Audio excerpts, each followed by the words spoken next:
Not all disasters happen in storms. Some happen in perfect weather.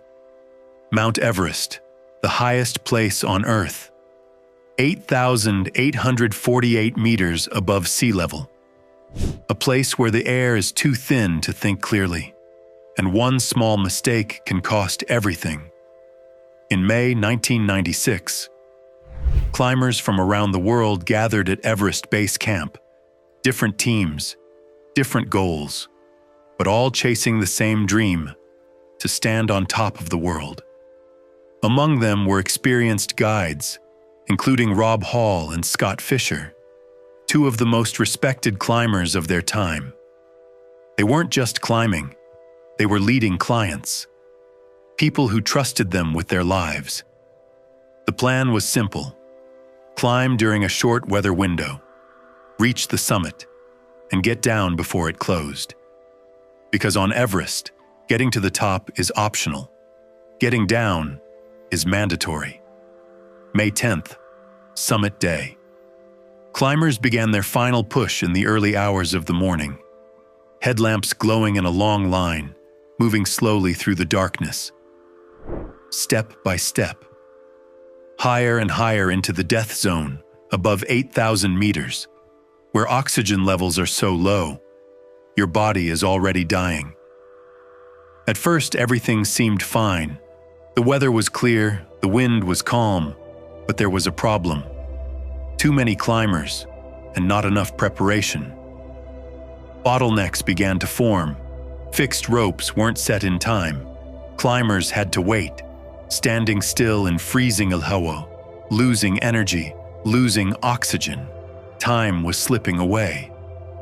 There's a rule on Everest: turn around by 2 p.m., no matter how close you are, because after that, it's too dangerous to descend safely. But that day, many climbers ignored the turnaround time. They were too close, too determined, too unwilling to give up. One by one, they reached the summit, some as late as 3 p.m., even 4 p.m., hours behind schedule. And then, the mountain changed. A storm rolled in, fast, violent, unforgiving. Visibility dropped to near zero. Winds howled across the mountain. Snow blasted the slopes. The route down disappeared. Climbers were now trapped, high in the death zone, exhausted, disoriented, running out of oxygen. Some couldn't find their way back. Others were too weak to continue. A few collapsed, never to stand again. Rob Hall, one of the most experienced guides, stayed behind to help a client. They were just below the summit, so close to safety, but not close enough. As the storm worsened, rescue became impossible. Hall was stranded, alone, freezing, still talking on the radio, saying goodbye.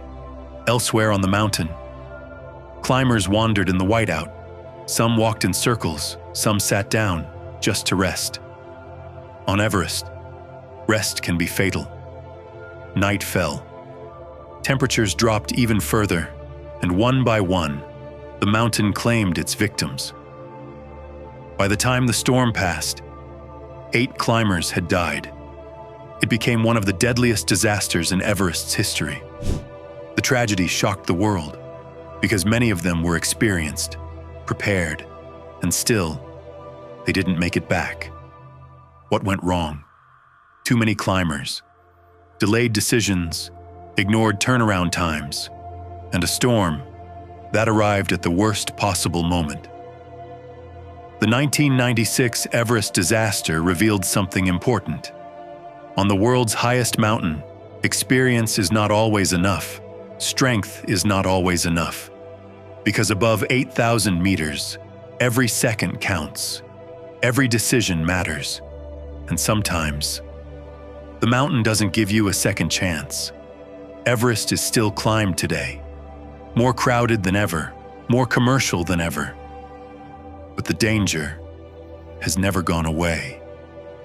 And the story of 1996 remains a warning on Everest. The summit is only halfway.